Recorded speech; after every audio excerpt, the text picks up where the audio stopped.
ধূমপান ধূমপান আসলেই স্বাস্থ্যের জন্য ক্ষতিকর।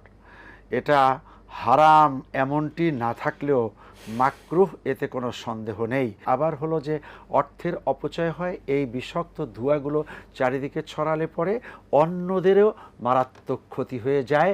অতএব এমন ক্ষতিকারক বস্তুর ভিতরে থাকা উচিত নয়। শুধু আগুন নয়, আগুনও খাবার, আবার জাক্কুম খাওয়ানো হবে, বিষাক্ত বস্তু খাওয়ানো হবে, আবার প্রচণ্ড বরফ খাওয়ানো হবে। এই বিষয়গুলো বিভিন্ন ধরনের খাবারেই তাদের থাকবে, কিন্তু কোনোটাই ভালো না, কষ্ট আর কষ্ট।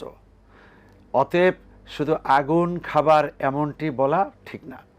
2 নাম্বার হলো ধূমপান ধূমপান আসলেই স্বাস্থ্যের জন্য ক্ষতিকর। এটা হারাম এমনটি না থাকলেও মাকরুহ, এতে কোনো সন্দেহ নেই। আর স্বাস্থ্যবিজ্ঞানীরা সারা পৃথিবীতে গবেষণা করে দেখেছে যে ধূমপানের কারণে লাংসের ক্ষতি হয়, পার্টসের ক্ষতি হয়, লিভারের ক্ষতি হয়, স্টোমাকের ক্ষতি হয়, ব্রেইনের ক্ষতি হয়। এই ক্ষতিগুলো থেকে কোনোভাবেই মুক্ত নয়। আবার হলো যে অর্থের অপচয় হয়, এই বিষাক্ত ধোঁয়াগুলো চারিদিকে ছড়ালে পরে অন্যদেরও মারাত্মক ক্ষতি হয়ে যায়। অতএব এমন ক্ষতিকারক বস্তুর ভিতরে থাকা উচিত নয়। হুজুর হয়তো ভয় দেখানোর জন্য বলছে ধূমপান করলেই জাহান্নামে যাবে। হ্যাঁ, ধূমপান করলেই ইবাদত কবুল না হওয়ার সম্ভাবনা, এজন্য যে এটা গন্ধের সৃষ্টি হয়, রহমতের ফেরেশতা আসবে না, আর ইবাদতটা কবুল হবে না। এই জাতীয় বিষয় আদিতে আর তর্কে না যেয়ে খারাপ জিনিসকে বর্জন করুন।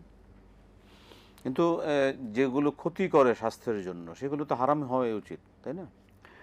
প্রকারান্তরে তো এটা হারাম, হারাম, কিন্তু ডাইরেক্ট হারাম আমরা বলছি না, ফিকহি মাসালায় মাকরু বলেছি। মাকরু মাকরু বলা আছে। জি। আমরা অনেকের কাছে দোয়া চাই, হুজুর দোয়া করেন, বাবা মার জন্য দোয়া চাওয়া, এই জন্য দোয়া চাওয়া, এই দোয়া চাওয়া ঠিক আছে কিনা? আপত্তি কি? আমিও দোয়া করব, ভাই আপনিও একটু দোয়া করেন, এই কথাটা বলতে কোনো আপত্তি নেই, দোয়া চাওয়া যাবে। বাকি শিরক যাতে না হয়ে যায়, অর্থাৎ এই কবর পূজা, মাজার পূজা, আল্লাহকে বাদ দিয়ে অমুককেই তোমার সেজদা করতে হবে, এই টাইপের কোনো কিছু চাওয়া যাবে না। বাকি আল্লাহর কাছে একটু দোয়া করবেন, আল্লাহর জন্য আমাকে রহম করেন, আমি অসুস্থ, আমার একটু অভাব যাচ্ছে, অথবা আমি হজ্জে যাচ্ছি, দোয়া চাই, এটা কোনো আপত্তি নেই।